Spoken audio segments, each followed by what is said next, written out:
Do you want to know my top 6 tips for new or existing foster parents? Stay tuned and find out. Hi friends, welcome to my channel. My name is Katie, and if you're new here, I hope that you find the support in the community that you've been searching for. For this tip, trick, and tutorial Tuesday video, I'm going to be going over my top 6 tips for foster parents. So tip number 1, stay organized. There is so much going on in the life of a foster parent or a foster kiddo. You will not survive if you don't find a way to keep your life somewhat organized. Some of my biggest helps in organization is creating a foster care binder for each kiddo that comes into our house. I have a video on that. I will link it up here. Also keeping some sort of calendar. I color code mine by each kiddo to make it easier to figure out who has what when. So definitely organization is huge. There are so many appointments and phone conversations, and then there's the normal just kid stuff like sports and activities and play dates and school. So definitely make sure you stay organized. It'll make you feel a lot better, and the better that you feel, the better you are able to take care of the kiddos that are in your home. Tip number 2 would be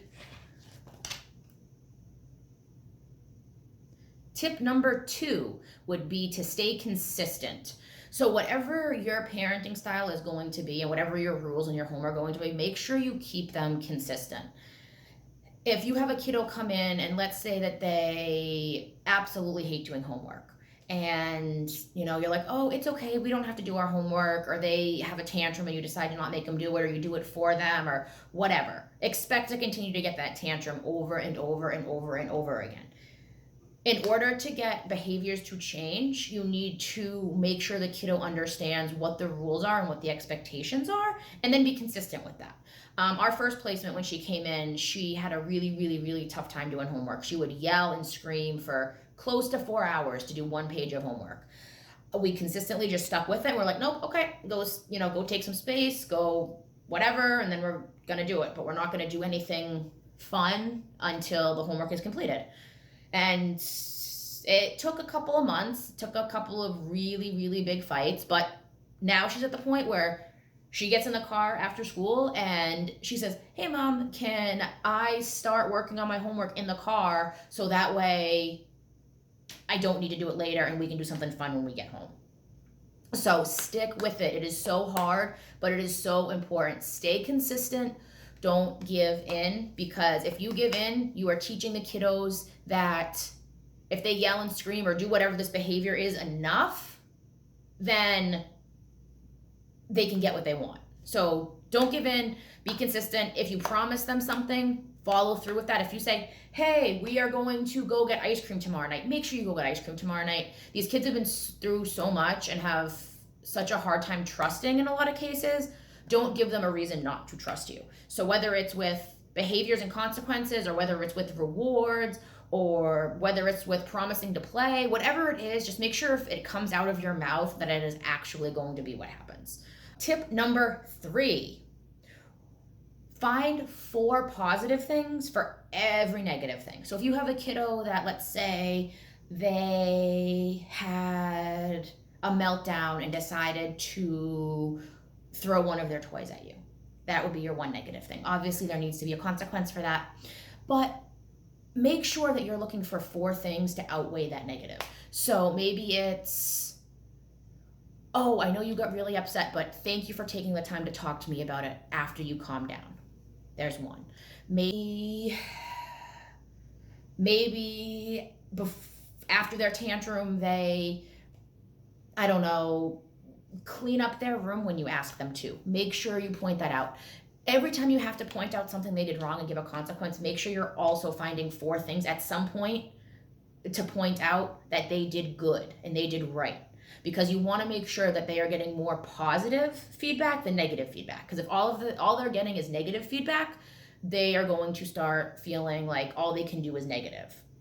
So make sure you find those things. It might be hard, but make sure you are looking for those positive things and make sure you are pointing them out to the kiddos. Next thing, which is super important, get too attached to these kids.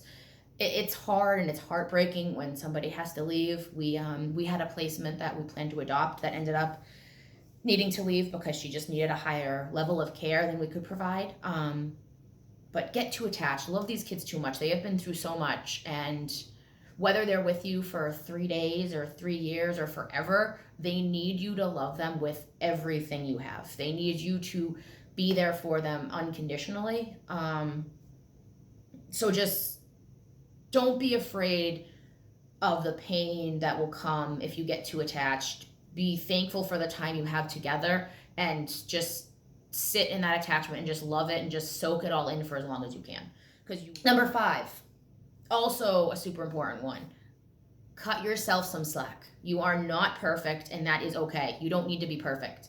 You will make mistakes. You will say the wrong thing. You'll get angry. You'll overreact to something. You'll say something that upsets them.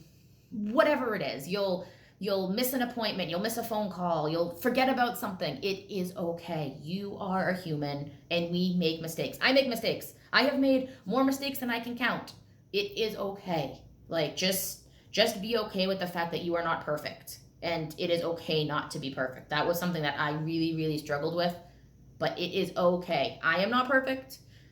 I make mistakes. There are times that I have stuff going on in my life personally that has me stressed out or anxious or upset, and one of the kids says something and I get upset. I yell, I raise my voice. Should I do that? No.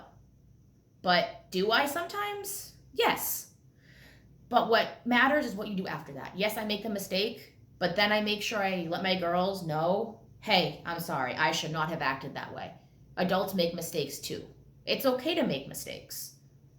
They have to see how you handle making mistakes, because they're going to make mistakes, and they will copy and internalize how you respond to your mistakes as how they should respond to theirs. So give yourself a break, love yourself, apologize, and it'll all work out. And the last one, which is the one that I have struggled with the most, is ask for help. I have never been one to ask for assistance from other people. I have always been the type of person who wants to figure it out or do it on my own. I don't want to admit that I can't do it. I'm not good enough. Whatever. But you will need help, and that is okay. It is okay to ask friends and family to get background checks so they can babysit because you need a night out. It is okay to ask your foster care organization for respite because you and your husband or wife or partner or friends or whoever need a night off. That is okay. It is okay to say, hey, I don't know how to help this kid. What do I do? It is okay to say, I can't give this kid what they need. I need to find something else, or what else can I try? It is okay to ask for help. There is nothing wrong with asking for help. It is going to make you stronger and is going to help the kiddos in your care more than you can even begin to understand. So again, stay organized, be consistent, find 4 positives for every negative, get too attached, cut yourself some slack, and ask for help. If you want to see more videos like this, go ahead and click the link right up there to my playlist for Tip, Trick, and Tutorial Tuesdays. And if you like my video and what I had to say, go ahead and subscribe. And don't forget to hit the notification icon below, so that way you get notified every time I post new content.